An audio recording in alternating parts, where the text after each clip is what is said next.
At my deaf daughter's first piano concert, 4 seats beside mine carried the names of people who had promised her they would be there.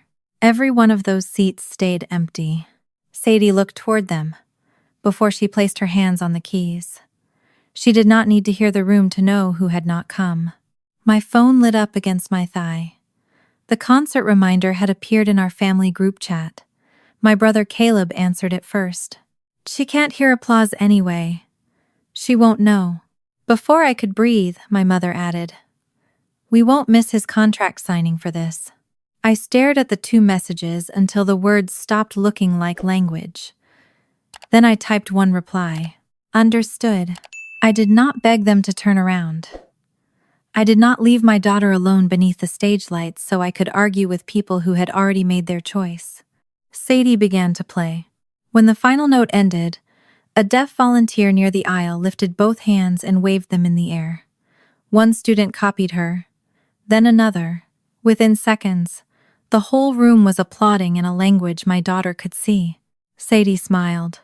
Hours later, Caleb's business partner looked across a hotel lobby at my entire family and asked, "Why are all of you here? I moved the signing so you could attend Sadie's concert." That question opened a door Caleb had spent months trying to keep closed. Before the night ended, the company chairman closed the contract binder, looked at my brother, and asked, "Where is her consent?" Caleb went white. To understand why one empty signature cost him the future he had already promised everyone, you need to know what my brother believed silence allowed him to do. "I'm glad you're here.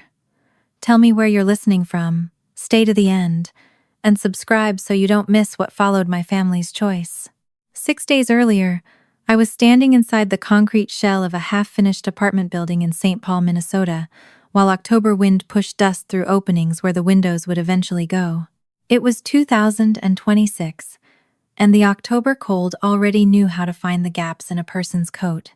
I worked as a city building inspector.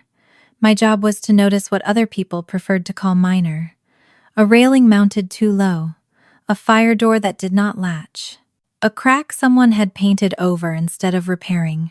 That afternoon, I marked 3 violations, photographed each one, and left before 4 so I could reach Sadie's piano lesson on time.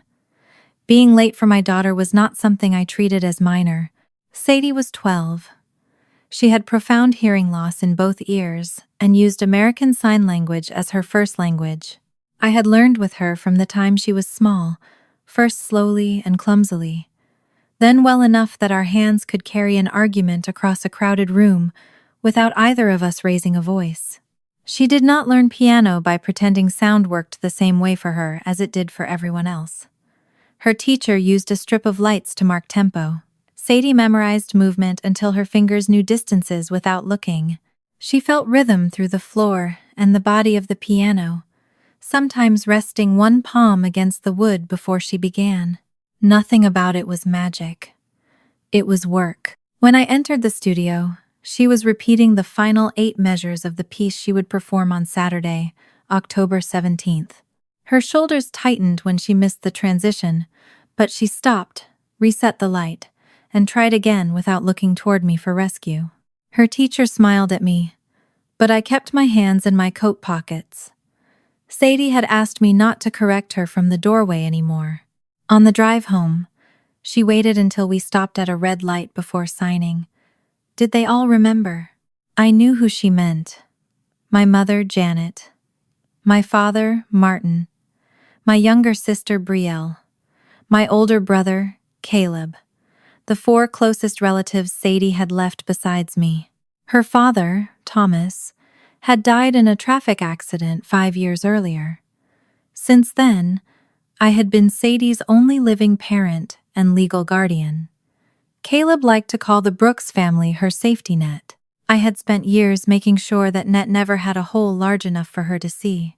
I unlocked my phone at the next light and showed her the confirmations. Mom had sent 3 heart emojis and written that she would arrive early. Dad had asked whether the arts center had accessible parking. Brielle had promised to bring flowers. Caleb had replied with a thumbs up and the words, "Wouldn't miss it." Sadie studied each message. Then she signed, My seats are beside yours?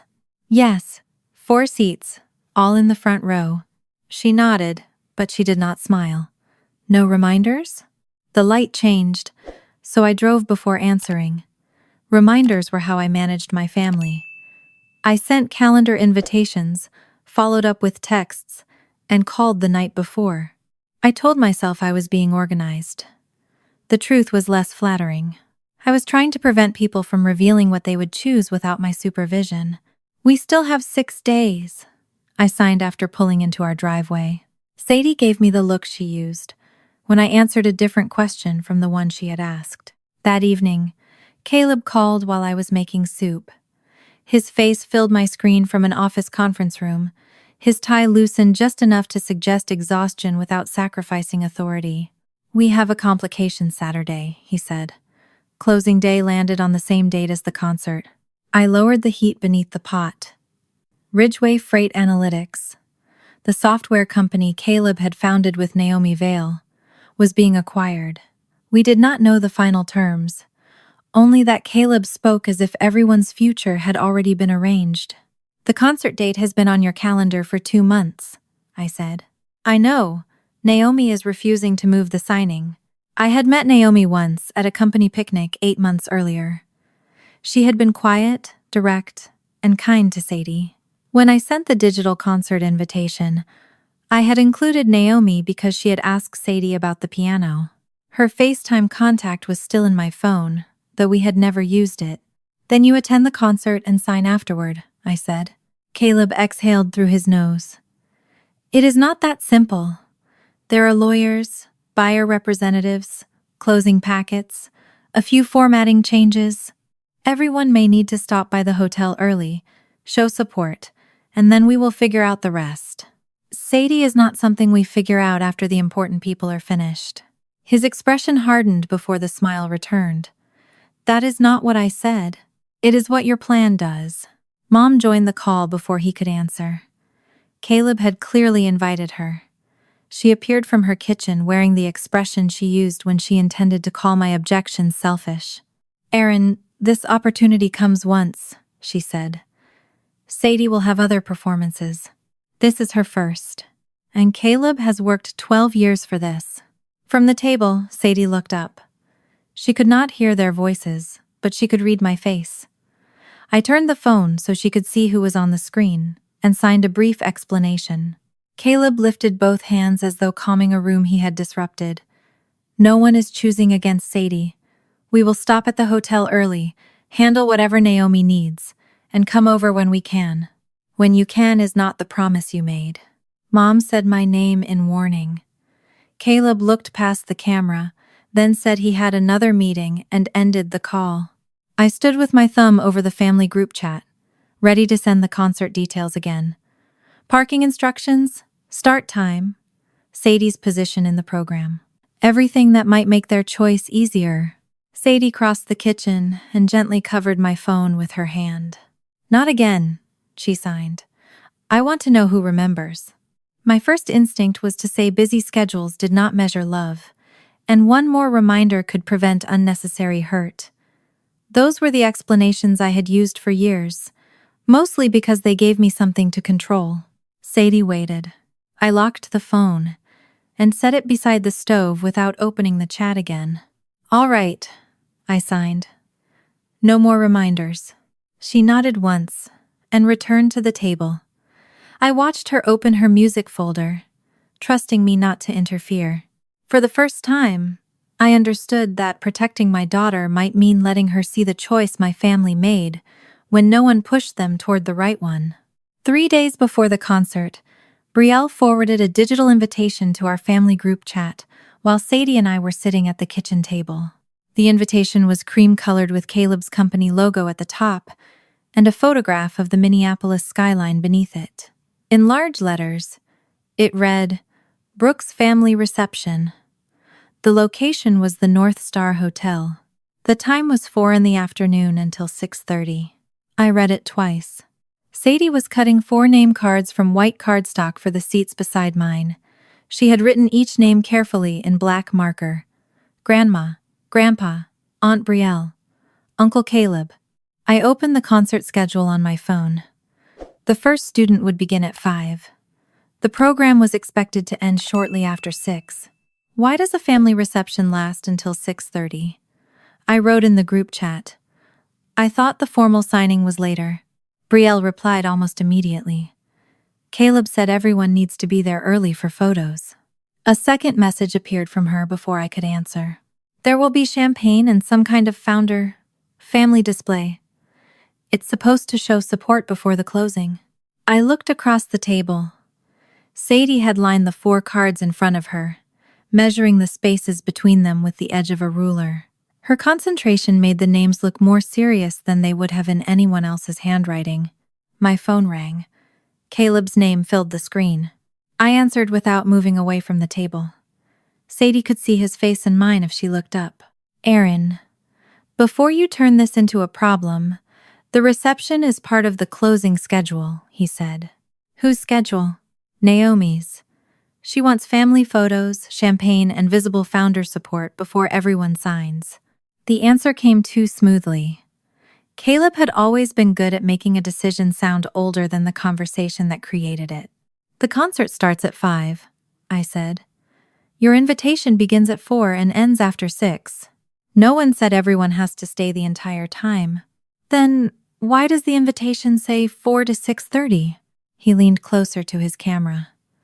Because that is the reception window. People arrive, greet the buyer representatives, take photographs, and leave when they need to. Sadie performs at 5:42. If Mom and Dad leave the hotel after 5, they will miss her. Caleb rubbed a hand across his jaw. Naomi insisted on having the families there before the signing. I'm trying to satisfy everyone. I glanced at Sadie. She was no longer cutting.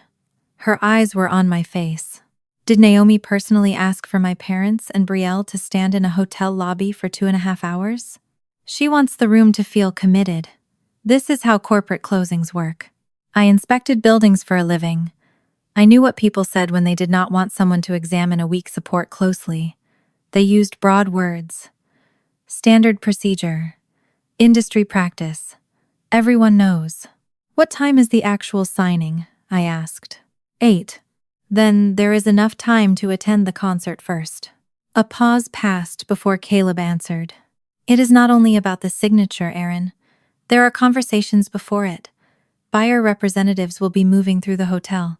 Naomi wants the right atmosphere. You keep saying Naomi wants it. Because she does. From the table, Sadie signed. What did he say? I turned the phone slightly away and signed back. He says the reception is important to his partner. Sadie looked at the 4 cards, then continued trimming the uneven edge of Caleb's name. My mother joined the call without warning. Caleb must have added her again. Why are we arguing about this? Janet asked. We can go to the hotel, take the photographs, and leave when Caleb tells us we can.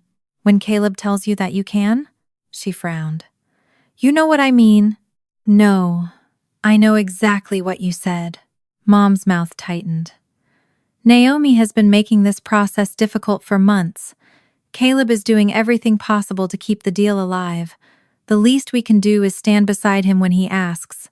I had never heard Naomi describe the acquisition.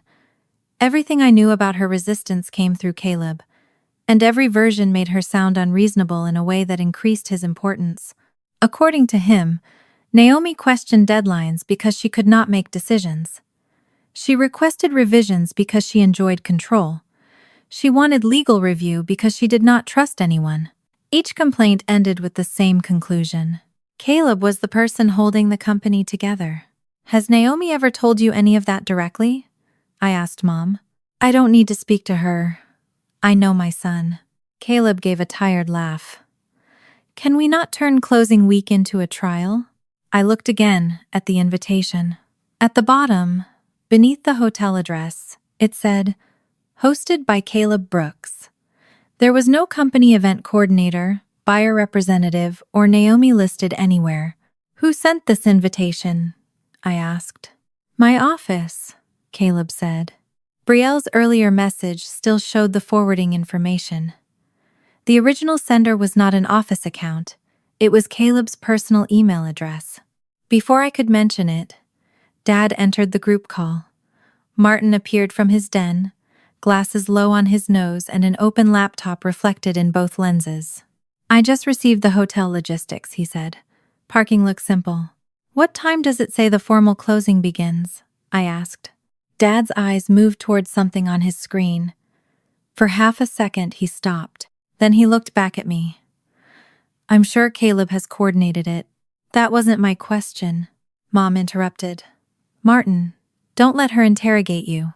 Dad closed his laptop. "We'll make it work." He had seen something. I knew the difference between my father searching for an answer and choosing not to give one.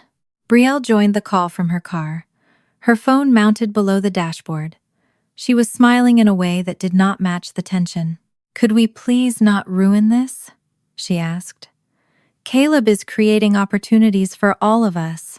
"What opportunity is he creating for you?" I asked. Her smile faltered. Caleb said her name quietly, but Brielle had already begun answering. "He said the combined company will need someone to coordinate internal communications and social media. It is not official yet, but he wants me for it." Brielle had been moving between freelance jobs for nearly 2 years. Some months were good, others ended with Mom paying her car insurance. A permanent communications position would change her life, and Caleb knew it. "Has the buyer approved that position?" I asked. "It will be discussed after closing." "So Caleb promised you a job that does not exist yet." "He said he would take care of me." Caleb's voice hardened. "I said I would recommend her." "That is not how she understood it." Mom shook her head. "This is exactly why people stop telling you good news. You examine every word until nothing feels generous." I ended the call before the conversation became another hour of everyone defending promises no one had the authority to make. Sadie had completed the 4 name cards. She picked them up one at a time, checking the letters, then placed them in a row beside my phone. "Can I see them from the piano?" I asked. She nodded. "My teacher showed me the row. Your seat is at the end. These 4 are beside you." I opened the map application and entered both addresses. Riverton Arts Center to the North Star Hotel was 22 minutes under normal Saturday traffic.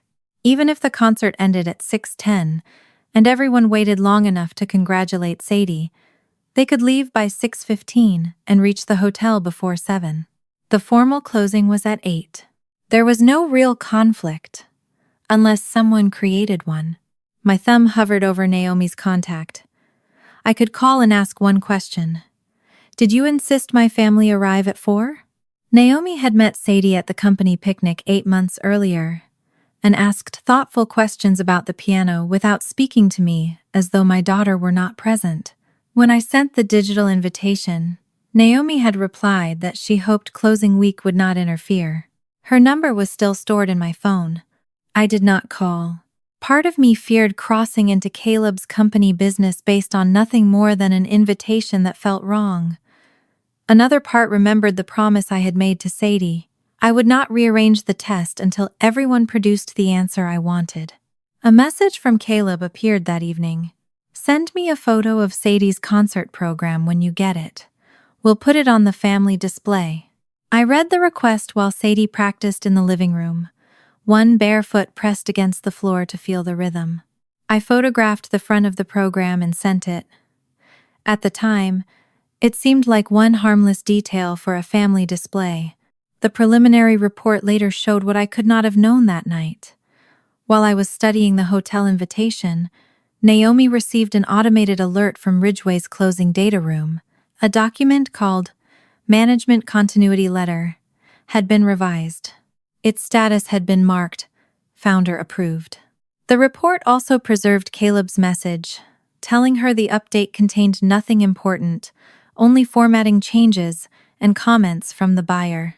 Naomi marked the document to review at 7 on Saturday evening, before the formal closing. At the time, none of that appeared on my phone. All I had was a reception that did not fit the schedule, a father who had looked away from an email, a sister protecting a job no one had approved, and a brother asking for Sadie's program as decoration for a celebration She might be abandoned to attend alone. Sadie stopped playing and looked toward me. "You are worried," she signed. I set the phone down. "The times do not match." "Are they coming?" I wanted to tell her yes. I wanted to call each person, read the directions aloud, and make them promise again while I listened for hesitation. Instead, I signed, "They are making choices.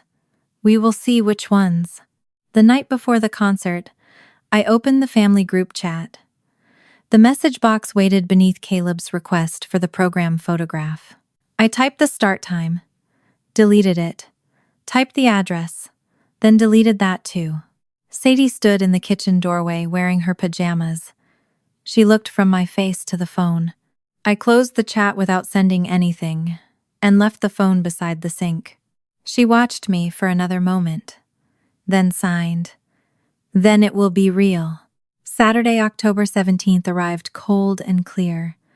The temperature was 48 degrees when Sadie and I left our townhouse, and the maples along our street had turned the color of rust and copper. She wore a navy dress beneath her coat and carried her music folder against her chest, even though she had memorized every measure weeks ago. We reached Riverton Arts Center at 3:30, 90 minutes before the concert. The lobby smelled faintly of floor polish and coffee from the volunteers' table. Families moved through the room carrying flowers, garment bags, and cameras, while students tried to look calm beside parents who were more nervous than they were. Sadie checked the printed program before she did anything else. Her name appeared near the middle, with a scheduled performance time of 5:42. She touched the line once, then handed the program back to me. Her teacher met us near the stage and led Sadie to the piano. Together, they checked the portable vibration platform beneath the instrument and the narrow strip of lights positioned beside the music stand. Each light would pulse at the tempo Sadie had practiced. She rested her fingertips against the side of the piano, feeling the vibration as her teacher tested several notes. I stayed a few feet away. My instinct was to ask whether the platform was stable, whether the lights had fresh batteries, and whether the bench had been measured to the correct height. Sadie looked over her shoulder before I could begin and lifted one eyebrow. I held up both hands in surrender. She smiled and returned to the piano. The front row had been reserved for the families of the performers. My seat was at the end, with the 4 seats Sadie had chosen directly beside it.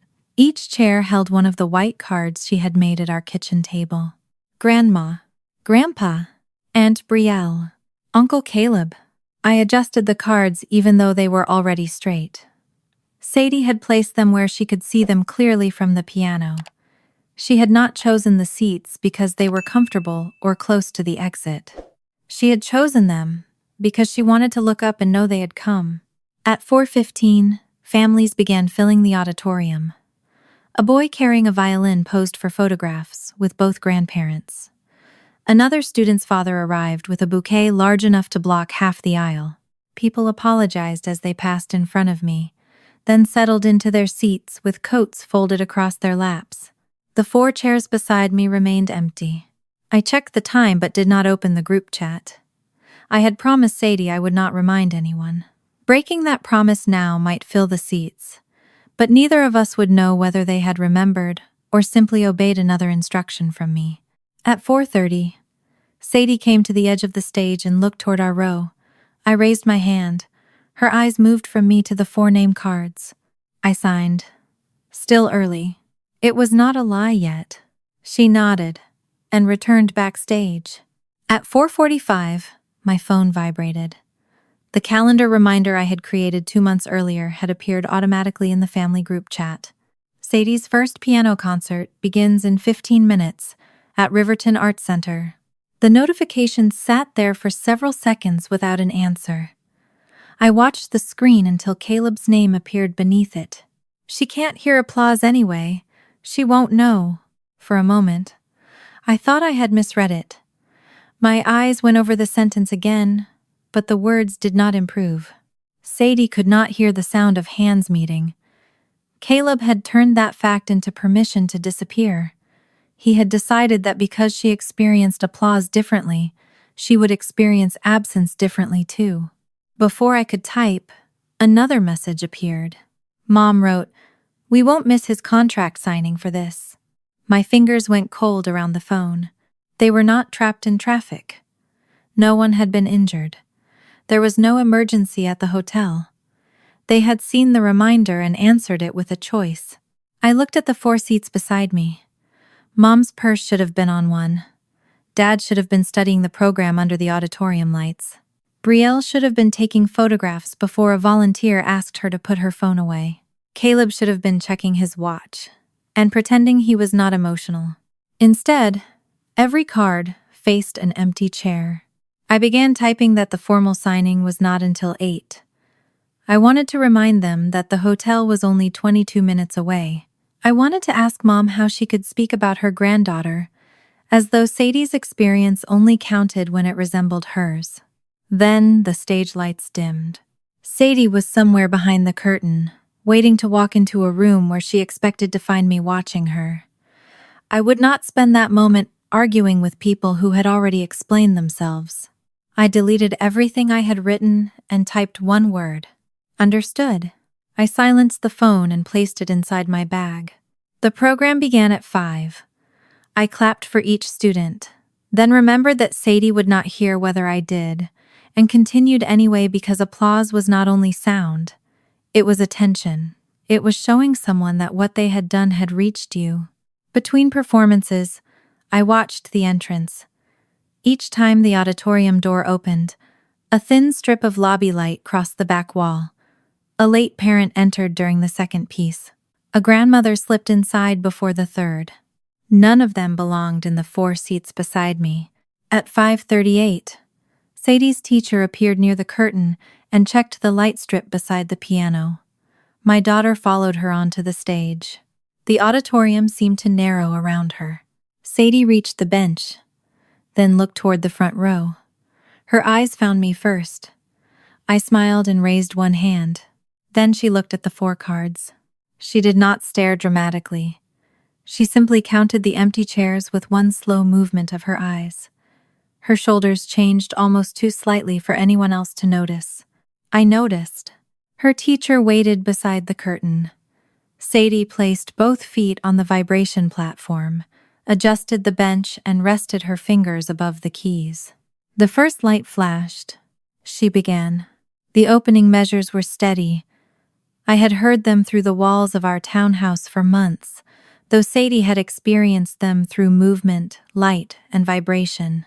Her hands carried the piece with a confidence built from repetition rather than inspiration. Near the middle, her eyes shifted once toward the empty seats. She came into the next phrase a beat late.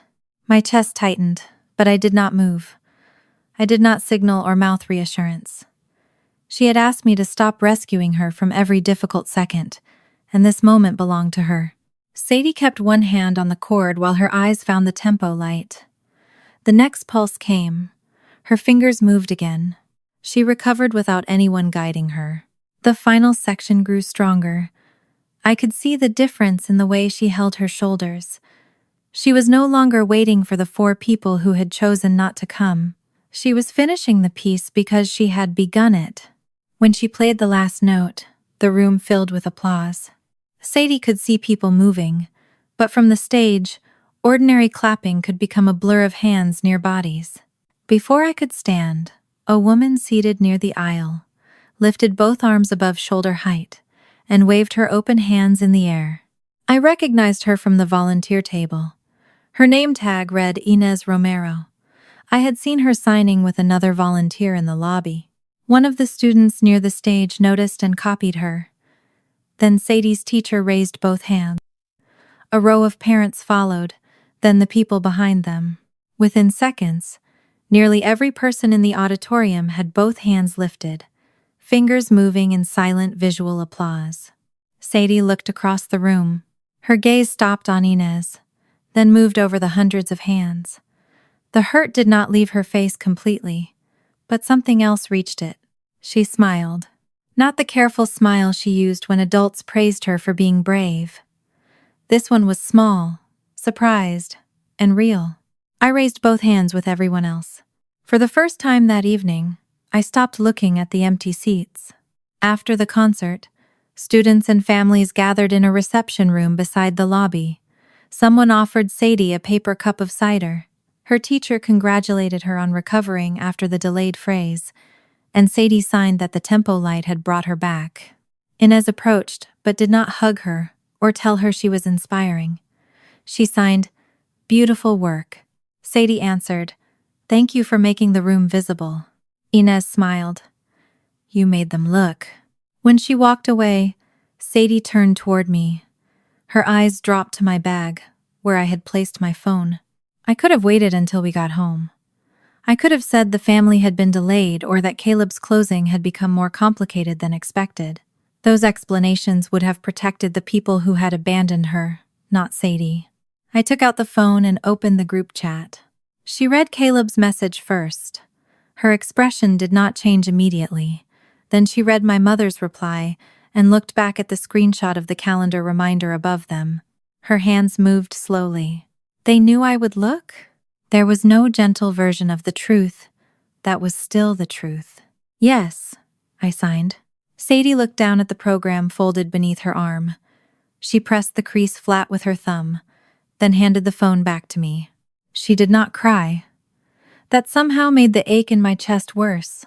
She simply stood beside me, while families around us discussed dinner plans and photographs. At 6:32, my phone began vibrating again. This time, the name on the FaceTime screen was not Caleb, Mom, or anyone else in my family. It was Naomi Vale. Naomi's name remained on the FaceTime screen while Sadie stood beside me, holding her folded concert program. I almost declined the call. The reception room was still crowded with students, parents, and volunteers, and I did not want Caleb's business to swallow the final minutes of my daughter's evening. Then I remembered the last time Naomi and I had spoken, 8 months earlier at the Ridgeway Company picnic. She had looked directly at Sadie while signing the few words she knew, instead of asking me questions as though my daughter were not standing there. I answered. Naomi's face appeared for less than a second before the camera turned away from her. The image shook as she crossed a marble lobby, then settled on a scene that made the 4 empty seats feel even colder. My mother stood beside a table, covered with champagne glasses. Dad was near a freestanding sign that read, "Ridgeway's Next Chapter." Brielle held her phone in both hands, photographing Caleb beneath a display of company logos and framed pictures. On the table, beside a silver bucket of champagne, lay a printed copy of Sadie's concert program, the same image Caleb had asked me to send. Sadie leaned closer to my shoulder. She could not hear the voices through the phone, so I angled the screen where she could see the room and signed that Naomi was at the hotel with our family. Naomi turned the camera toward herself. Her expression was controlled, but the muscles along her jaw were tight. "I arrived 7 minutes ago," she said. "I saw Sadie's program on the display, and your mother told me they have been here since 4. I needed to know whether Sadie had already performed, and whether any of them had been there."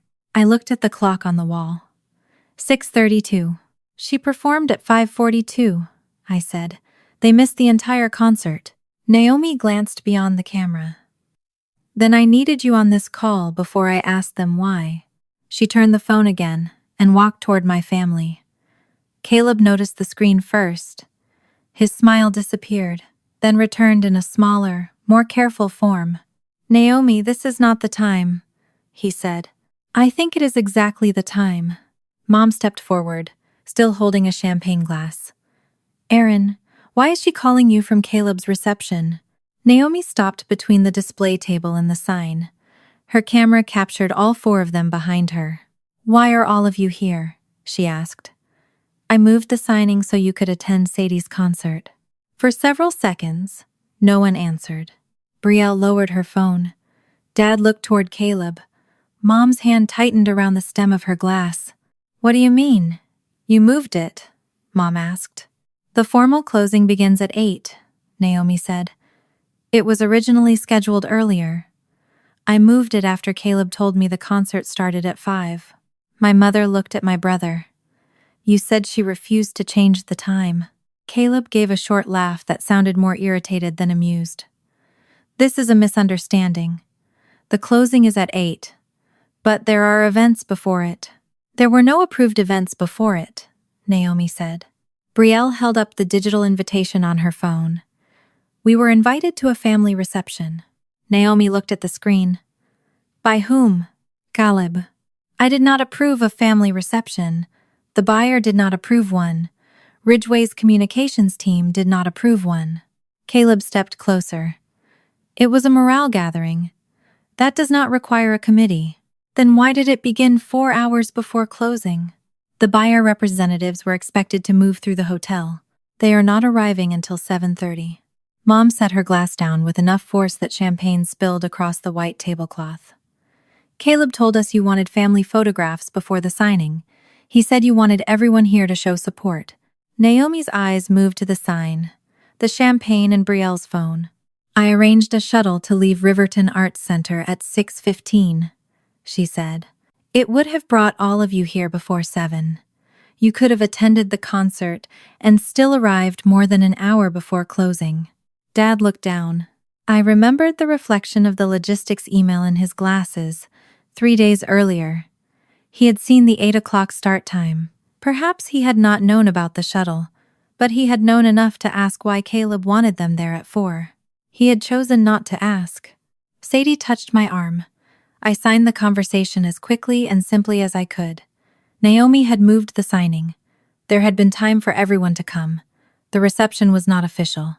Sadie looked at the family on the phone, then at the program beneath Caleb's hand. Her face became very still. Caleb reached for Naomi's phone, as though he intended to end the call himself. She stepped back. You are dragging Erin into a company matter because of a family scheduling issue, he said. You made it a company matter when you used my name to create the scheduling issue. I said the pre-closing period was complicated. You said I refused to move the signing. Caleb glanced toward the camera. Erin has always heard what she wants to hear when she is angry. The old reflex rose in me. I wanted to prove my memory, explain the calls, and repeat every word he had used. Then I looked at Sadie. She had already been forced to read one version of her own experience written by people who were not there. I would not bury the truth beneath a speech. You told me Naomi would not move the signing, I said. You told Mom the same thing. Mom turned toward me. Erin, this is not helping. I am not trying to help Caleb. Naomi's voice stayed level. What did he text you during the concert? Caleb's face changed. It was not fear yet. It was calculation. He was deciding which version of the message might survive being read aloud. I opened the family group chat. The calendar reminder appeared at 4:45, I said. Caleb replied, She can't hear applause anyway. She won't know. Naomi did not interrupt. Then Mom wrote, We won't miss his contract signing for this. Mom lifted her hand. That sounds worse without context. The context was her first concert, I said. Caleb moved beside her. It was a private family conversation. You used a false company schedule to create that conversation, Naomi said. Sadie watched my hands as I signed the exchange. When I reached Caleb's message, she turned away from the screen. That movement mattered more to me than anything happening in the hotel lobby. Naomi asked me to send screenshots showing the timestamps and phone numbers. I took them while the call remained open, then sent the images to her. Her phone chimed. She studied the screen without commenting on the cruelty of the messages. She did not promise to punish anyone or tell Sadie that everything would be fixed. Instead, she did something more believable. She began checking what else Caleb's story had touched. Caleb, who authorized this display? She asked. No one needed to authorize it. Who told Brielle there would be a communications position after closing? Brielle's head snapped toward him. That has nothing to do with this, Caleb said. Who marked today's closing packet as founder approved? The lobby seemed to change around that question. Mom looked confused. Brielle stopped holding her phone like a camera and held it like evidence she suddenly regretted possessing. Caleb's answer came after a fraction too much silence. We are aligned. Naomi looked directly at him. That was not my question. I told you the final changes were formatting and buyer comments. I saw the automated alert. Caleb crossed his arms. Then you knew the packet had been updated. I knew a document had been revised. I did not approve every revision because an automated system used the word founder. Mom spoke as though the problem could still be reduced to personality. Naomi, Caleb has worked for this deal for 12 years. Surely whatever document you mean can be discussed without making a scene in front of his family. Naomi turned toward her. This scene was created before I arrived. She faced Caleb again. Did you tell Erin I refused to move the signing? Caleb looked at me through the phone, but Naomi was waiting for my answer. Yes, I said. Naomi nodded once. Then I need to see what else he says I approved. She moved away from the display table and began walking toward the elevators. Through the shifting camera, I saw Caleb following her. This is absurd, he said. You are reopening a closing packet because Erin is upset about a concert. I am reopening it because you represented my decision one way to your family and another way to me. The documents have already been reviewed. Not the final red line. Naomi pressed the elevator button, then spoke to someone off camera. Call company counsel. Freeze editing access to the data room. No one uploads, replaces, or removes anything until we compare the versions. Caleb's voice sharpened.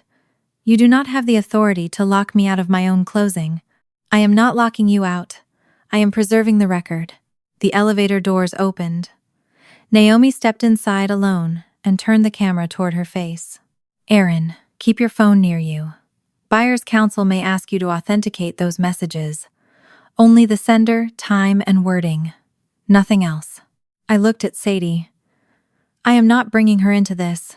You will not need to. The messages came to you. Behind Naomi, the elevator doors began to close. Caleb appeared between them for a moment, his hand raised as if he could still stop the conversation by reaching it quickly enough. Naomi ended the call. The reception room around me returned all at once. Cups touched tables. Parents spoke over one another. A student laughed near the doorway. Sadie stood beside me, watching my face for the part I had not yet explained. I signed that Caleb had lied about Naomi refusing to move the signing. Because of that lie, Naomi was checking a company document he claimed she had approved. Sadie frowned. Did she? I do not know yet. Did he say she did? Yes. Sadie looked toward the auditorium entrance, where the 4 name cards were still resting on empty chairs inside. Then she signed. Naomi did not choose that? No, I signed. She did not. We drove home through early evening traffic.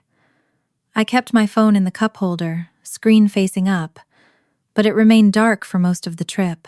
At 7:35, 5 minutes after we entered the townhouse, an email arrived from an attorney representing the buyer.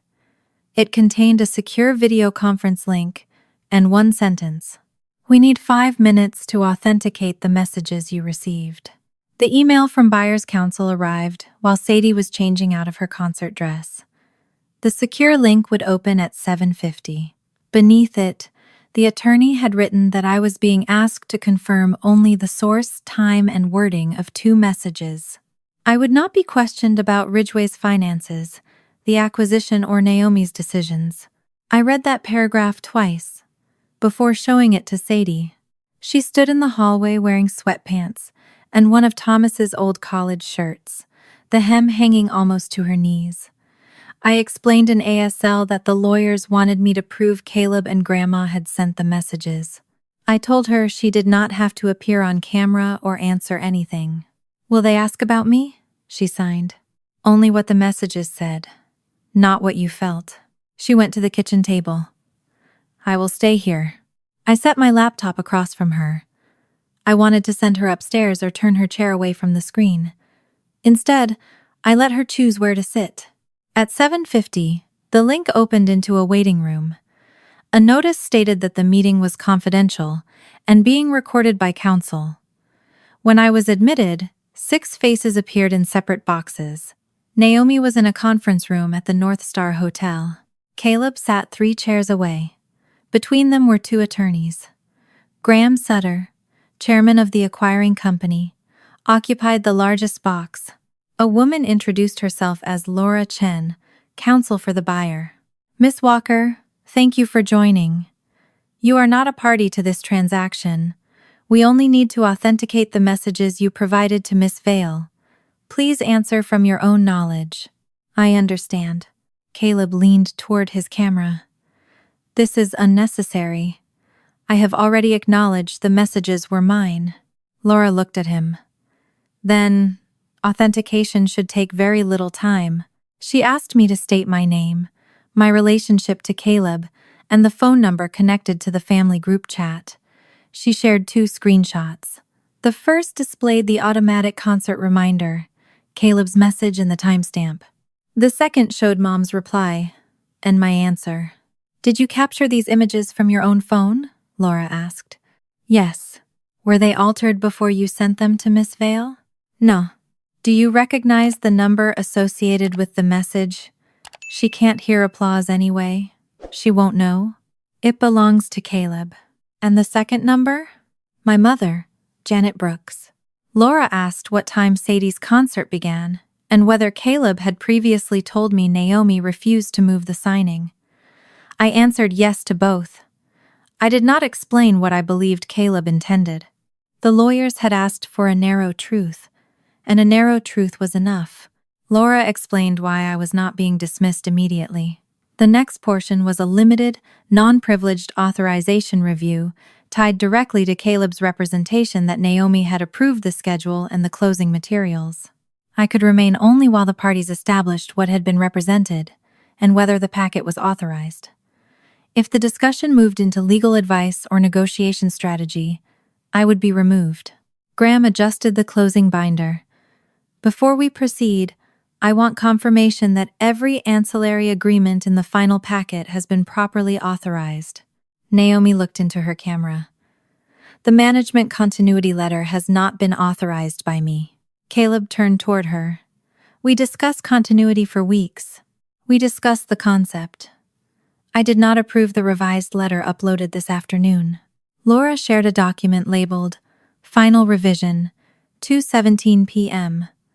A column of red text appeared beside an earlier draft. I did not understand every term, but the changes were plain once she summarized them. The revised letter guaranteed Caleb the exclusive chief executive role for 3 years after the acquisition.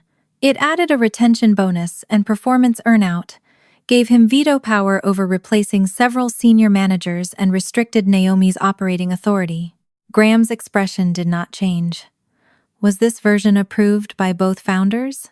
No, Naomi said. Caleb rested his forearms on the table. Naomi knew continuity protections were necessary. The buyer wanted one clear leader. That is not the question, Graham replied. One of Ridgway's attorneys opened the shareholder agreement and read the section requiring written approval from both founders when an agreement reduced one founder's operating rights or granted disproportionate control to the other. A board resolution was also required. No signed resolution appeared in the packet. Laura enlarged the signature page. Caleb's name carried an electronic signature. The line beneath Naomi's name was blank. Caleb spoke first. We were aligned in principle. She knew the packet was being finalized. Naomi's face remained still. You told me the final changes were formatting and buyer comments. You received the data room alert. I received an automated notice that a document had been revised. I did not approve the revision. You marked it for review. Yes. Review is not approval. Caleb looked toward Graham. She sent an email saying we could keep moving forward. Laura opened the email. The sentence appeared halfway through a discussion about financial diligence. We can keep moving forward once the requested diligence items are complete. Laura read it aloud, then said, This message does not refer to the management continuity letter. Caleb's patience cracked. Everyone knew the company needed leadership stability. Naomi saw the packet. She knew we needed continuity. She never told me to pull it. Sadie looked up from across the table. She could not hear Caleb, but she saw his face and the way Naomi turned toward him. Naomi spoke slowly. "Not stopping you is not consent." The room went quiet. Graham turned the closing binder toward himself and flipped to the final signature page. Caleb's eyes moved from Graham to Laura, then to Naomi, as though one of them should repair the result he had already announced. Graham placed one hand on the open binder. "Mr. Brooks, you represented that all founder approvals were complete. We had substantive agreement. Where is the written approval?" Caleb did not answer. Graham looked at Naomi's empty signature line, then closed the binder. "Where is her consent?" The color left Caleb's face. No one raised a voice. Graham simply stated that the closing was suspended. The buyer could not complete a $68 million acquisition, while a material governance document remained unauthorized and its approval status had been misrepresented. Laura instructed everyone to preserve the closing packet, version history, emails, and access logs. Ridgway's counsel said the board would meet the next morning to limit Caleb's authority while an independent review began. Graham made it clear he was not canceling the acquisition that night, but no one would sign until the buyer knew whether other representations had been handled the same way. Caleb looked into his camera. This entire thing started because Erin was angry about a concert. I had not been asked a question, but Laura allowed me to answer. "No. It started because you told everyone Naomi made a decision she did not make." Graham thanked me. Laura removed me from the conference before the attorneys discussed next steps. The screen returned to my desktop. For several seconds, neither Sadie nor I moved. The heating system started beneath the floor. I closed the laptop and signed a simple explanation. Caleb had told the buyer Naomi agreed to a document. She had not signed it. The signing had been stopped until the company investigated. Sadie looked at the laptop. "Like he said I would not know?" The question hurt because it was exact. "Yes," I signed. My phone rang. Mom's name appeared on the screen. I answered without putting her on video. "What have you done?" she demanded. "Caleb says the buyer stopped everything because you sent private family messages to Naomi." I answered a question. "You humiliated him in front of his partner and the buyer. Do you understand how many employees depend on this deal? Do you understand what Sadie played tonight?" There was a pause. "This is bigger than a piano concert." To Caleb, everything is bigger than the person he asks to move aside. Mom said I had always resented my brother's success. She said one ugly sentence should not erase 12 years of work. I listened until she began blaming Naomi for being difficult and Sadie for becoming the center of a dispute neither had created. Then I stopped her. "I told the truth about where you chose to be." I ended the call. A text from Caleb arrived less than a minute later. "You just cost every person in this family everything." I looked across the table. Sadie was folding the concert program along the same crease, carefully aligning its edges before pressing them flat. I turned my phone face down and left Caleb's message unanswered. 2 days after the closing was suspended, a courier delivered an envelope to my office just before lunch. The return address belonged to a Minneapolis law firm I did not recognize. Inside was a letter from a lawyer named Daniel Mercer, who identified himself as personal crisis counsel for Caleb Brooks. He did not represent Ridgway, the buyer, or anyone else in my family. The distinction appeared in bold, near the bottom of the first page.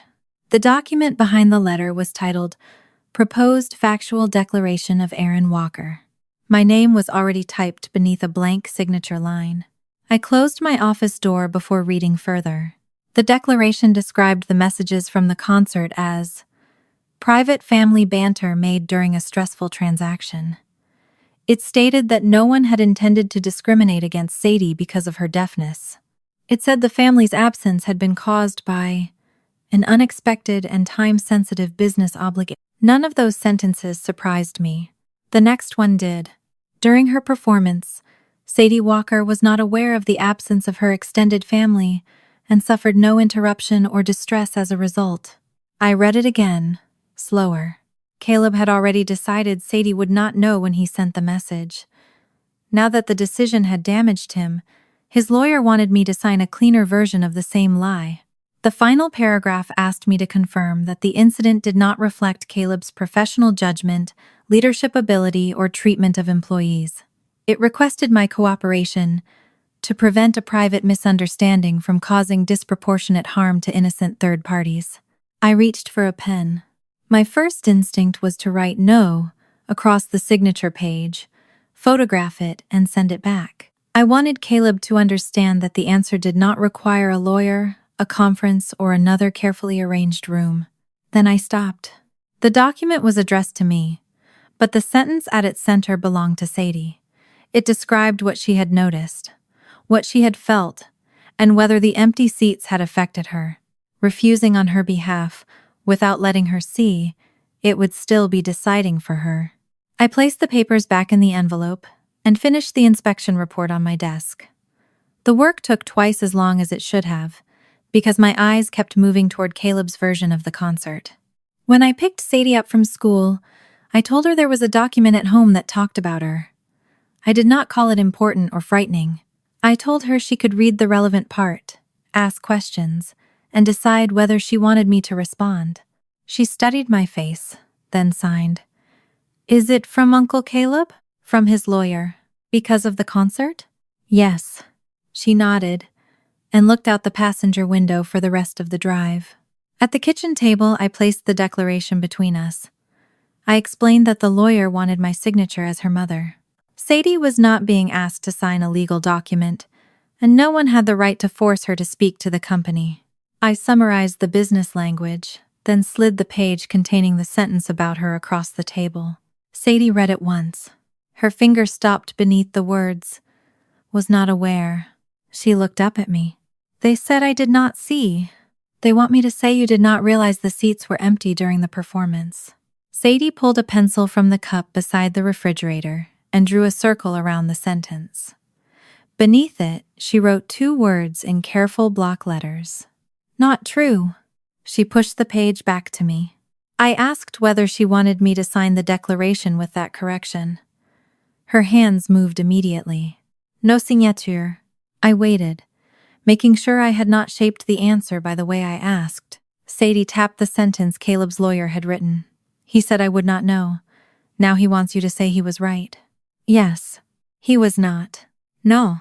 She folded her hands on the table. "Do not sign."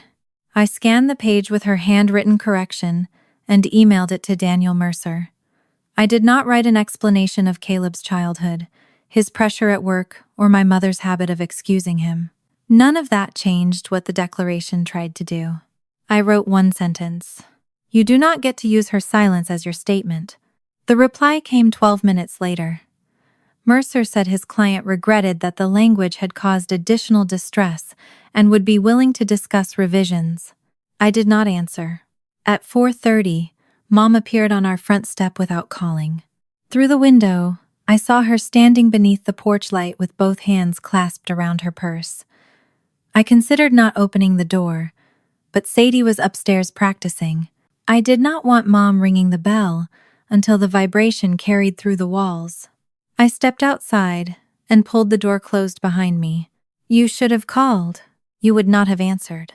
That was information, not permission to arrive. Her face tightened. She looked smaller than she had in the hotel lobby, but not because she had understood what she had done. She looked like someone whose certainty had been taken away. "Caleb has been suspended from signing anything for his own company," she said. "They will not even let him speak to the buyer without lawyers present. That is between Caleb and the board. It became your business when you sent those messages. He made it my business when he used Naomi's name to get all of you to abandon Sadie." Mom glanced toward the upstairs windows.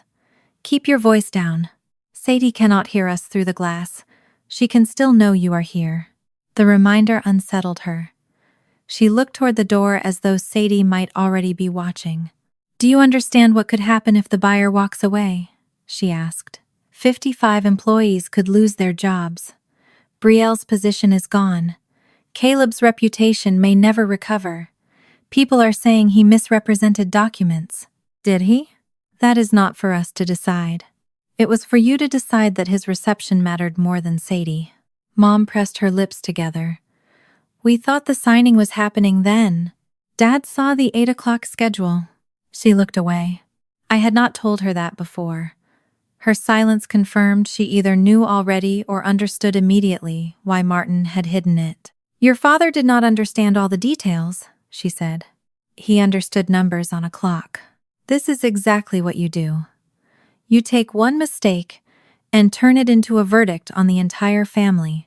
I thought of the 4 white cards resting on empty chairs, of Sadie finding the tempo light after looking at them, of Mom standing beside champagne while the concert program served as decoration.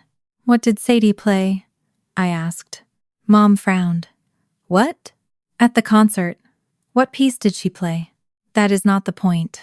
What did she play? Her mouth opened, but no answer came. She had not watched the recording. She had not asked for the program. She had come to my home to speak about Ridgeway employees, Caleb's reputation and Brielle's imaginary job, but she did not know the name of the piece her granddaughter had practiced for months. I came here to fix this, she said.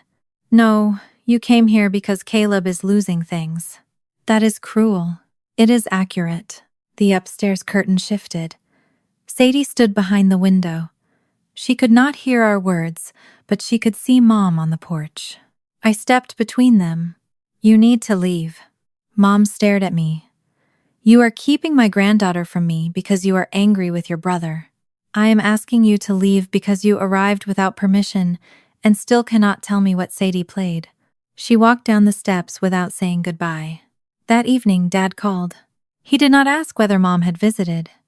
His voice sounded tired, as though he had spent 2 days rehearsing the first sentence. I saw the closing time, he said. I sat at the kitchen counter, while Sadie worked on homework across the room. I know. The logistics email said 8. I assumed Caleb had a reason for wanting us at the hotel early. You asked him? No. Then you did not assume. You chose not to know. Dad breathed into the phone. Your mother was already upset with you. Caleb said questioning the schedule would create confusion. I thought staying quiet would keep things from getting worse. For whom? He did not answer. I watched Sadie erase a line from her worksheet and write it again. I should have said something, Dad said. Yes, I am sorry. I did not tell him it was all right. An apology did not require me to remove the weight from the person offering it. I am not asking you to forgive me tonight, he added. That is good, because it is not my decision alone. After we ended the call, an email arrived from the independent counsel retained by Ridgeway's board. It requested that I preserve any messages, screenshots, invitations, or photographs related to the concert, hotel reception, and closing. The letter clearly stated that it was a voluntary preservation request, not a subpoena. No one demanded my phone or access to my accounts. They asked only that I avoid deleting relevant material while the preliminary review continued. Similar requests had been sent to Mom, Dad, and Brielle. I saved the group chat screenshots, Caleb's messages, the digital reception invitation, and the declaration his lawyer had sent. Then I placed the physical pages in a folder and wrote the date on the cover. Sadie watched me from the other side of the table. More papers? She signed. Yes. Yes. Do they say I did not know? Not these. These ask people not to erase what happened. She considered that, then returned to her homework. My phone vibrated before I finished labeling the folder. Brielle's name appeared on the screen. The reception invitation came from Caleb's personal account, she wrote. I still have it. I called Brielle, instead of answering her text. She picked up on the 4th ring. Her camera was off, but I could hear her breathing, as though she had been waiting for someone to tell her what to do. Do not delete anything, I said. I wasn't going to. Forward the original invitation to the independent counsel. Do not edit the subject line or remove the forwarding details. There was a pause. Will Caleb know it came from me? The email already shows where it came from. That is not what I asked. I looked across the kitchen. Sadie was finishing her homework. For 3 days, everyone in my family had spoken as though the most dangerous thing in the world was being identified as the person who had made a choice. Yes, I told Brielle. He will probably know. Her breath shook. He said the reception was approved. He told me the buyer wanted photographs showing that the founders had family support. Did anyone from the buyer contact you? No. Did Ridgway's communications team? No. Then send what you have. Brielle said Caleb had instructed her to photograph the champagne table, the company display, and every relative who arrived. He wanted several pictures ready before Naomi reached the hotel. He had also told her to capture one with the printed concert program visible because it would show that family remained important during closing week. The program had not been a reminder of where they should have been. It had been a prop, proving Caleb could abandon Sadie and still claim her. Brielle forwarded the original invitation that evening. The metadata showed Caleb had sent it from his personal account.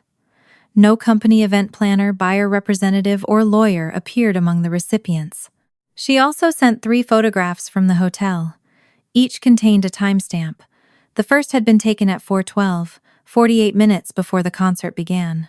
The second showed Mom raising a champagne glass beneath the Ridgway's Next Chapter sign. The third showed Caleb placing the printed program on the display table himself. None of those items proved what had happened alone. Together, they made his explanation harder to maintain. Over the next 3 days, independent counsel spoke with each of us separately. My interview took place by video at the kitchen table, the same place where Sadie had circled the false declaration. The attorney began by explaining the limits. She represented Ridgway's board. Not me, Naomi, or Caleb. The review was preliminary, meant to determine whether the board needed immediate action.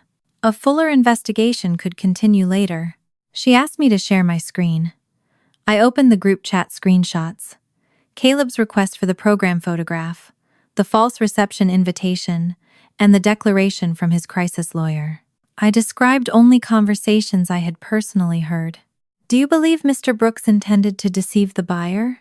she asked. "I cannot know what he intended inside a room where I was not present," I said. "I know he told me Naomi refused to move the signing. That was false." The attorney then showed me a timeline assembled from records other people had voluntarily provided. Dad's logistics email displayed the formal closing at 8. His interview note recorded that he had seen the time and chosen not to question Caleb. Mom had submitted her messages and invitation after being reminded that the request was voluntary. She attached a note insisting everyone believed Caleb was protecting the company. Brielle's material filled the next section. The original invitation came from Caleb's personal account. Her photographs carried timestamps. A message from Caleb instructed her to create closing momentum and added, "Once everyone is gathered and celebrating, no one will want to be the person who slows this down." The attorney moved to Ridgway's records. The data room log showed Caleb uploading the final management continuity letter at 2:17 and marking it founder approved. The version history showed that the earlier draft lacked the control rights added that afternoon. There was no board resolution, no email approving those revisions, and no signature from Naomi. I did not need another explanation of every clause. I had already heard the final version summarized during the closing call. What mattered now was the sequence. Caleb uploaded a revised document that benefited him, labeled it approved, and told Naomi the changes were only formatting and buyer comments. Naomi's records confirmed the rest. She had moved the closing to 8, arranged the 6:15 shuttle, and received Caleb's message, minimizing the final revision. No single item carried the whole case. The invitation explained why the family was at the hotel. The photographs established when they arrived. The group chat showed what Caleb said about Sadie. Naomi's email disproved the schedule he blamed on her. The audit log showed what he marked approved. Her blank signature showed what he never obtained. Each record supported the next. Caleb attended his interview with a lawyer. I did not hear the conversation, but the preliminary summary later described the explanations he gave. He said Naomi had participated in weeks of discussions about leadership continuity. He said she knew the buyer wanted stability. He said she had seen the automated notice and had not immediately demanded that he remove the document. When counsel asked whether Naomi had approved the revised control rights, Caleb did not point to a signature or a board vote. He said she had every opportunity to object. That sentence stayed with me. He did not claim she had said yes. He argued that she had failed to say no quickly enough to stop him. The afternoon before the preliminary report was completed, I printed the messages and placed them in chronological order on the kitchen table. I was trying to understand the sequence without turning our home into another conference room. Sadie came in carrying a glass of water. She looked at the screenshots, then at the photograph of Caleb beside the hotel display. "More questions?" She signed. "The company is checking what he told different people." She sat across from me. I showed her only the pieces she already understood. Caleb told our family Naomi would not move the signing. Naomi had moved it. Caleb told the company Naomi approved a document. She had not signed it. Sadie studied the blank line beneath Naomi's name. He decided what Naomi meant too? Her question cut through 6 days of legal language. Yes, because she did not stop him? That is what he says. Sadie frowned. That is not yes. No. I moved the papers aside. He treated no answer like his answer. She looked toward the piano in the living room. He did that to me first. I wanted to correct the order. Caleb had probably been speaking for Naomi long before the concert. The business record suggested a pattern older than the 4 empty seats. But Sadie did not mean first in time. She meant first in the part of his behavior she had been forced to feel. Yes, I signed. He did it to you. She took her water upstairs without asking what would happen to him. That was another difference between Sadie and the adults around Caleb. She did not need punishment explained before she trusted the truth. The preliminary report arrived on the 6th day. It did not accuse Caleb of forging Naomi's signature or stealing company money. It stated there was sufficient evidence that he had materially misrepresented founder approval, bypassed required governance procedures, and created inappropriate pressure around a document that benefited him personally. The report also noted that he had used inconsistent statements about the closing schedule to bring his family to the hotel early. That behavior mattered because the false schedule was part of the atmosphere he had created around the unsigned agreement. Ridgeway's board extended the temporary limits on Caleb's authority. He could not sign documents, communicate with the buyer on behalf of the company, or direct employees involved in the review. The report was not a criminal conviction. It did not settle every dispute. It gave the board enough verified information to decide whether Caleb should remain CEO while the acquisition continued. That evening, Naomi called me. She looked exhausted. The office behind her was nearly dark. "The board votes tomorrow morning," she said. "I cannot tell you how anyone will vote. I am not asking you to. The buyer has not walked away. They are willing to continue if Ridgeway corrects the governance problem and removes the unauthorized letter. Caleb had told my family that without him, everything would collapse. Naomi's call suggested the company might survive precisely because people had finally stopped accepting his answer for everyone else. What happens after the vote? I asked. That depends on the vote. Naomi paused, then added, "The board did not act because your family missed a concert. The concert was how I discovered the document." "I know." After we ended the call, I looked toward the piano, where Sadie's hands had returned to the keys. The board would decide Caleb's title in the morning. Sadie had already decided something more important. He no longer had the right to decide what her silence meant. The board voted at 9 the next morning. I was inspecting the fire stairs of a renovated office building when Naomi's name appeared on my phone. I finished measuring the landing before answering. 1 week earlier, I might have abandoned the inspection halfway through because Caleb had made his crisis feel larger than every obligation around it. This time, I recorded the measurement, closed my clipboard, and stepped outside. "The vote is over," Naomi said. I leaned against the brick wall beneath the emergency exit. What happened? 4-1. Caleb was removed as CEO for cause. The result did not surprise me, but hearing it still changed something in my chest.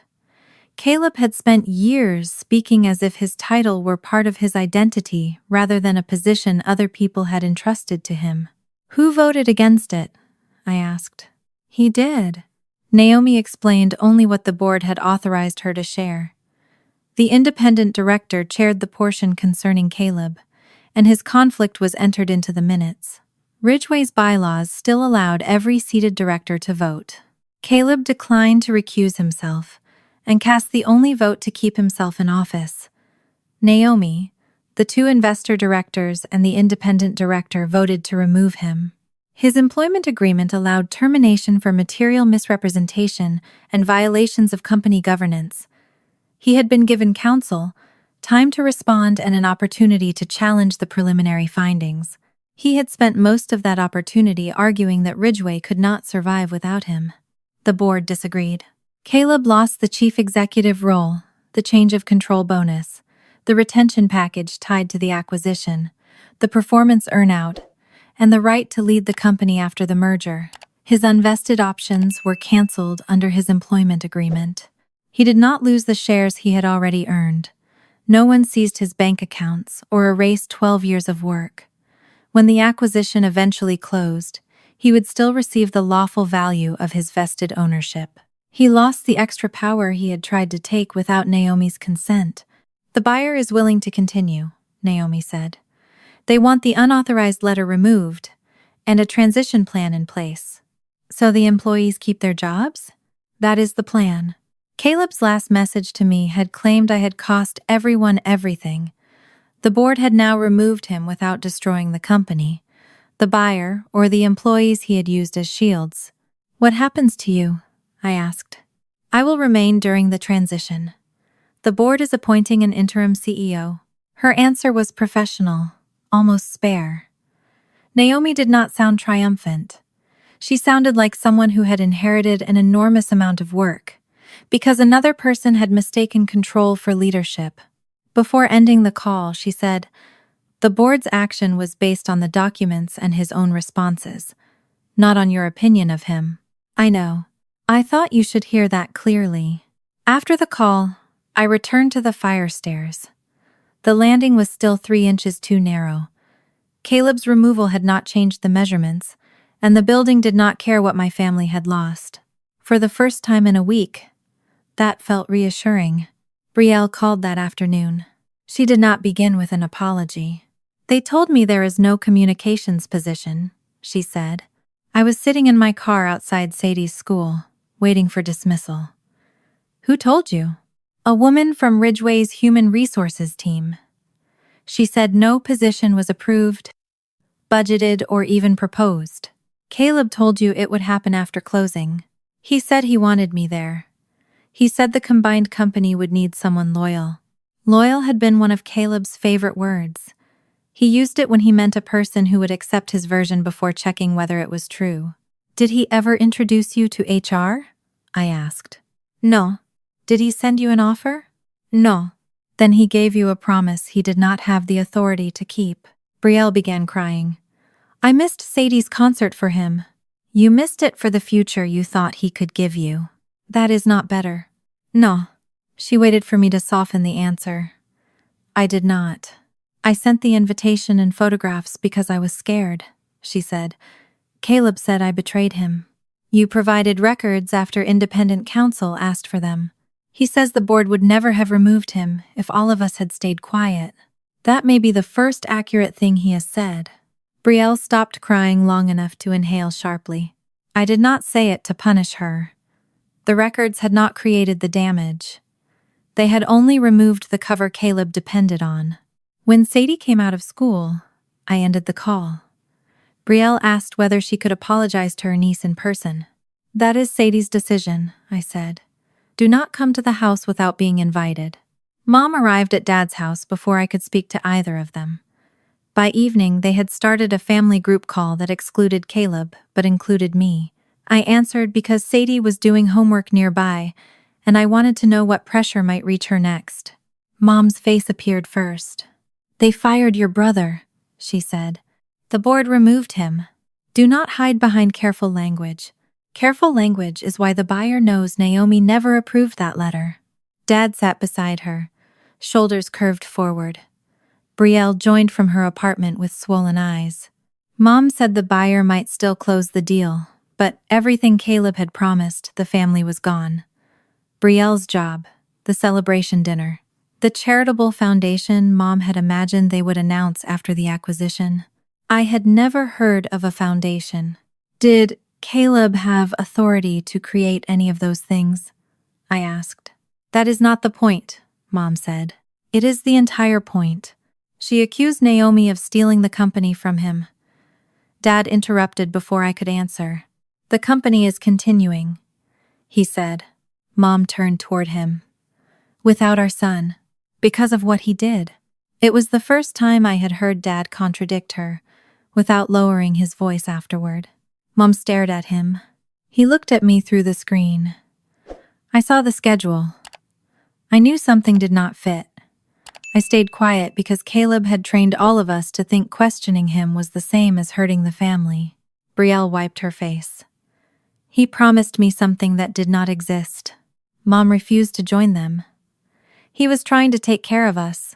No, I said. He was trying to make all of you dependent on the future he controlled. The call ended when Mom closed her laptop without saying goodbye. 6 weeks later, Ridgeway completed the acquisition under revised terms. The management continuity letter disappeared from the closing package. Naomi remained for the transition, working beside an interim CEO selected by the board. Employees kept their jobs. Caleb received the value of his vested shares, but none of the special compensation or control he had tried to attach to the deal.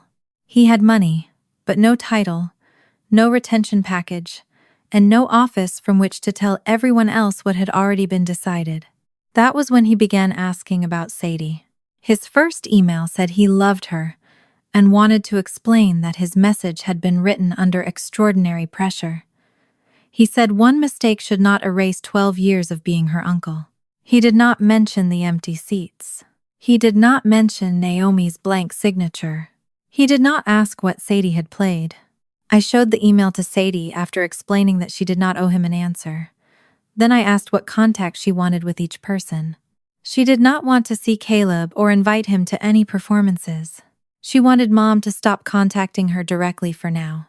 Dad could send letters, but he could not carry messages from anyone else. Brielle could write an apology, but she could not arrive at our home or school without permission. I wrote the choices down exactly as Sadie gave them. I did not soften them for my family or make them harsher to satisfy my anger. Caleb sent another email after learning there might be a future recital. Please let me attend, he wrote. I need a chance to show her I am sorry. Sadie read it beside me. Her hands moved with none of the hesitation she had shown when looking at the 4 empty seats. He wants back in because he lost things. I nodded. She placed my phone face down on the table. This time, the silence belonged to her. 4 months passed before Sadie agreed to perform in public again. She never stopped playing. Most evenings, the vibration of the piano traveled through our townhouse while I cooked dinner or finished inspection reports at the kitchen counter. She practiced the same difficult measures until her shoulders relaxed and her hands moved without hesitation. Whenever her teacher mentioned another recital, Sadie changed the subject. I did not ask whether she was afraid of looking at empty seats again. I already knew the answer was more complicated than fear. The first concert had taught her that walking onto a stage gave other people an opportunity to make promises about where they would be. She still loved playing. She no longer trusted invitations. My old instinct was to solve that problem before she could name it. I wanted to find the perfect venue, speak to every organizer, and guarantee that nothing would remind her of Riverton Arts Center. Instead, I waited. In February, I received a newsletter from an arts nonprofit in Minneapolis. The organization was hosting a small recital for young deaf and hard-of-hearing musicians. The venue had a portable vibration floor, visual count-in equipment, and interpreters for families who needed them. My hand moved toward the registration link. I stopped before opening it. That afternoon, I printed the information and left it beside Sadie's music folder. I did not place a pen on top or circle the deadline. I told her only that the program existed and she could read about it whenever she wanted. She carried the page upstairs without answering. For 5 days, it remained on her desk beneath a stack of schoolwork. I noticed it every time I passed her room, but I did not ask. On the 6th evening, she brought the paper to the kitchen and placed it beside my plate. "I want to see the room first," she signed. "We can visit. Visit only." "I understand." The nonprofit occupied a renovated community theater near the river. The performance room was smaller than Riverton's auditorium, with 80 seats arranged in a shallow curve around the stage. No seat was far enough away to make a face disappear. A coordinator showed Sadie the vibration platform beneath the piano and the visual count-in mounted beside the music stand. An interpreter stood near the entrance speaking with another family. Inez was arranging programs at a table in the lobby. When she saw us, she smiled and signed, "Good to see you." Sadie smiled back. "You volunteer everywhere?" "Only places with bad coffee." Sadie laughed. Inez did not mention the first concert or ask whether my daughter had recovered from it. She explained where the waiting room was, showed us the accessible exits, and returned to stacking programs. The coordinator asked whether Sadie wanted to try the piano. She sat on the bench and pressed one key. The vibration moved through the platform beneath her feet. She tested another note, then looked around the room. There were no reserved family signs, no name cards, no front row set aside for people whose titles mattered more than their behavior. On the drive home, I waited for Sadie to speak first. "I want to do it," she signed when we stopped at a traffic light. "Then we will register." She shook her head. "I will register." That evening, she completed the form herself. I helped only when it asked for emergency contact information and parental consent. She selected the piece, requested the visual count-in, and chose the rehearsal time. When the form asked how many family seats should be reserved, Sadie entered 0. I almost corrected it. "You do not want seats together?" I asked. "I want seats," she signed. "Not family seats." The distinction was clear to her before it was clear to me. A chair did not become meaningful because an organizer labeled it for blood relatives. The person sitting in it made it meaningful. The guest list remained blank for another week. Dad's letter arrived during that time. He had followed Sadie's rule. He sent it through the mail addressed directly to her, without asking me to deliver a message or persuade her to answer. The envelope contained 2 pages written by hand. Sadie asked me to read it first. Dad did not claim he had been confused about the closing time. He wrote that he had seen 8 o'clock in the email and understood there was time to attend the concert. He admitted he had stayed quiet because Caleb sounded certain, and Mom was already defending him. He wrote that silence had allowed him to imagine he had not made a choice. Then he acknowledged the truth. He had chosen the comfort of avoiding conflict over the discomfort of protecting Sadie. He did not ask to attend the new recital. He did not ask her to call or forgive him. The final line said he would continue writing only if she wanted him to. Sadie read the letter twice. "Do you want to answer?" I asked. "Not now." I nodded. "Do you want to invite him to the recital?" The question left my hands before I understood what I had done. Sadie looked at me. I had presented it as a choice, but I had still placed Dad's name in front of her. I had turned his apology into a reason she should reconsider before she had asked for one. "I am sorry," I signed. "You did not ask me who to invite." She folded the letter along its original crease. "You want him there?" "I want him to become someone you could safely choose. That is not the same as you choosing him now." Sadie placed the letter in her desk drawer. "He is not on my list." "All right." This time, I did not add another question. Brielle's apology came several days later. She did not come to the house. She mailed a padded envelope containing the printed concert program Caleb had made from the photograph I sent and placed on the hotel display table. A faint ring from a champagne glass marked the lower corner. Brielle had written on a separate card. I used this to help make his celebration look like a family event. I knew where I was supposed to be, and I chose what I thought he could give me. You do not have to answer me. Sadie ran one finger over the stain. She kept it? She signed. I think it was among the photographs and materials she gave the investigators.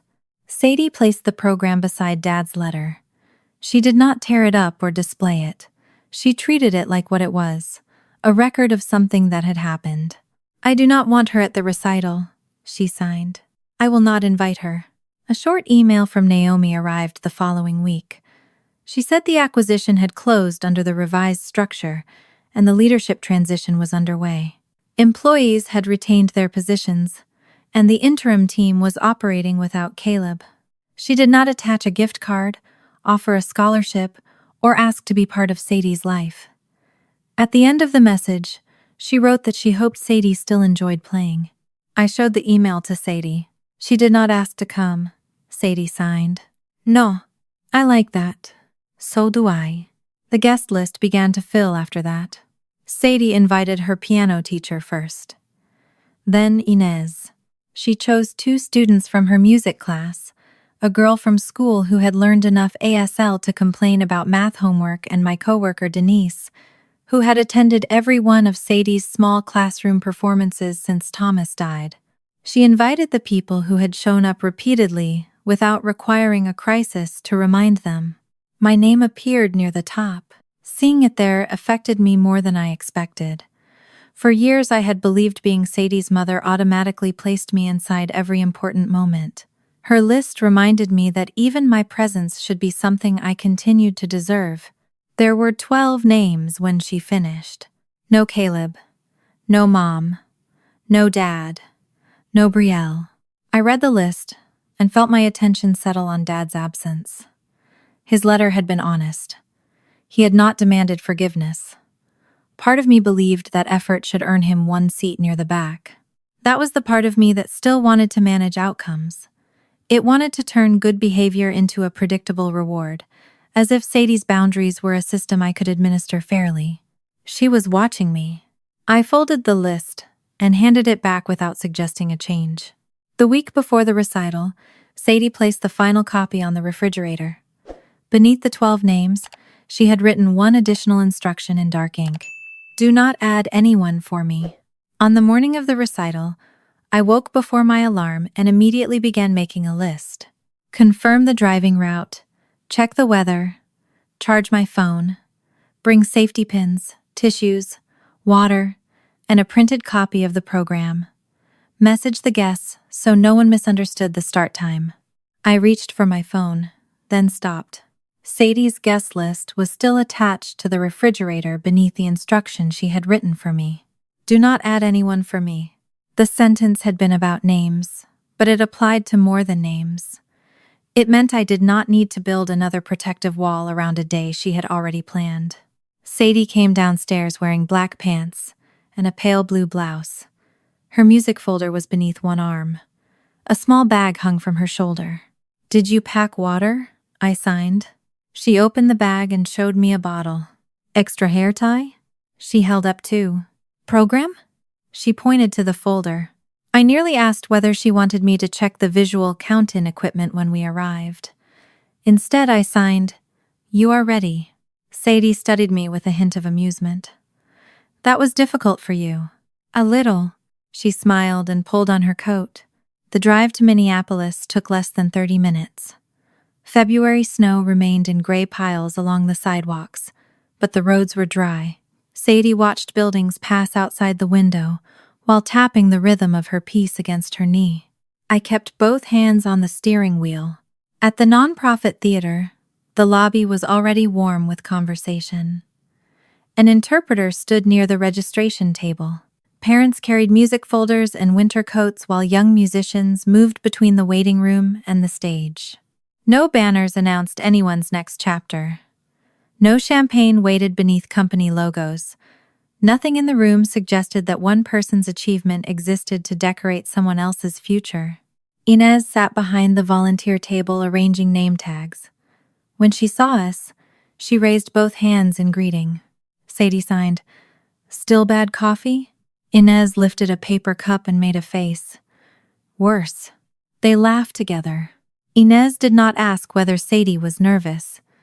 She did not tell her she was brave for returning to a stage. She handed her a performer badge and pointed toward the rehearsal room. Sadie's piano teacher was already waiting inside. She greeted me, then spoke directly to Sadie.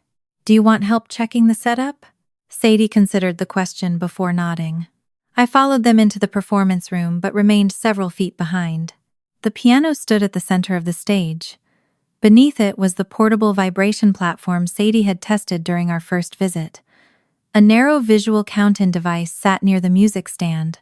The interpreter position had been marked beside the front row, far enough from the piano not to distract the performers. Sadie stepped onto the platform and pressed one key. She waited for the vibration beneath her feet, then played 2 more notes. She adjusted the piano bench herself. Her teacher activated the visual counter. 4 lights flashed in sequence. Sadie shook her head and pointed to the second light. It was slower than the tempo she had requested. The technician crouched beside the device. What speed do you need? Sadie entered the number on the control panel. The lights pulsed again. This time she nodded. I had noticed the delay too. 4 months earlier, I would have stepped forward before Sadie could respond. I would have explained the tempo, checked the cable, and asked for another test. She had already handled it. The technician looked toward me only after Sadie finished. Anything else? He asked. I looked at my daughter. She shook her head. We are good, I said. The guests began arriving 20 minutes before the program. Denise came first, carrying no flowers, because Sadie had said she did not want anything in her hands after the performance. Her piano teacher's husband arrived with their daughter. 2 students from music class chose seats in the second row. Sadie's school friend waved from the aisle and signed a clumsy but enthusiastic greeting. Every person in the room had been invited by Sadie. I did not scan the entrance for Caleb. I did not wonder whether Mom might appear and sit silently in the back. I did not imagine Dad waiting outside with another letter, or Brielle hoping an apology would earn her a seat. They were not on the list. For once, the absence of my family did not create an empty space. Those seats belonged to other people. Before the program began, I joined Sadie in the waiting room. She stood beside the wall, while another student reviewed sheet music near the window. I adjusted the cuff of her blouse, then dropped my hands before I could find another unnecessary task. You look beautiful, I signed. She glanced down at herself. I look like I am playing piano. That too. Her teacher entered and said Sadie would perform 4th. The visual cue in the waiting room would flash when it was time to approach the stage. Inez appeared behind her and lifted both hands. Good room, she signed. Sadie nodded. My room. Inez smiled, then returned to the lobby. The first performer was a boy with a violin. The second played a drum arrangement using vibrations transmitted through a platform. A girl slightly younger than Sadie performed a short piano piece while watching a visual metronome beside the keys. From the waiting room, Sadie could feel traces of vibration through the floor. She stood with her shoulders loose and her hands at her sides. I felt nervous enough for both of us. When the signal flashed, Sadie stepped toward the curtain. Her teacher asked, Ready? Sadie looked through the opening toward the audience. I could see the moment she counted faces. Not to measure who had failed to come, but to recognize the people she had chosen. Her school friend sat beside Denise. Inez had moved to an aisle seat. Her teacher's family watched from the second row. Every face she searched for was there. Sadie looked back at me. I decide when, she signed. Yes. She walked onto the stage. The room became still as she crossed to the piano. She set her music folder on the stand, though she no longer needed the pages. Then she checked the position of the bench and placed both feet on the vibration platform. I sat in the first row without any name cards beside me. The technician waited near the visual count-in controls. He did not activate them. Sadie looked toward him and raised one finger. Wait. Her hands rested above the keys. For a moment, she did not move. I saw the hesitation in the slight tension along her shoulders. Returning to a stage had not erased what happened at the first one. Courage had not made memory disappear. No one rushed her. Her teacher did not begin the lights. The technician did not assume the pause meant something had gone wrong. I did not stand or signal reassurance. We waited for Sadie to tell us what she needed. She took one slow breath, looked toward the seats she had filled herself, and lowered her feet more firmly onto the platform. Then she nodded. The count-in lights began. Her opening notes were softer than they had been during rehearsal. By the second phrase, the movement of her hands became steadier. She followed the light only when she needed it, feeling the rest through the floor and the wood beneath her fingers. Near the middle of the piece, she missed a transition. One note landed late. The next came too quickly. My body leaned forward before I caught myself. Sadie kept her hands on the keys. She waited for the next pulse, found the rhythm, and continued. No one rescued her because she did not need rescuing. The final measures rose, with more strength than the first. Sadie's shoulders relaxed, and the room seemed to move with her, even though she could not hear it in the way I did. When the last note ended, she kept her fingers on the keys until the vibration faded. Inez raised both hands. The rest of us followed. Visual applause filled the room, not as an act of pity or a lesson someone had been taught by her pain, but as the language this audience had already agreed to use. Sadie looked over the lifted hands. This time, her smile did not arrive because a stranger had saved an empty moment. It came because she had built the moment herself. Afterward, she remained near the piano for a moment, while the next performer waited behind the curtain. Her teacher asked whether she wanted help stepping down. Sadie shook her head. She looked toward me, and I waited for her signal before standing. That was when I understood what had changed between us. I had spent years believing my job was to move first, to remind, arrange, prevent, and soften. Sadie had taught me that respect sometimes meant remaining still long enough for her choice to become visible. When I remember that recital, I remember the applause and the way she recovered after the missed transition. But the moment that held everything came before the first note, when the technician waited at the controls and no one mistook her pause for permission to act. The room waited. Sadie lifted her hand, and this time, nothing began until she said she was ready.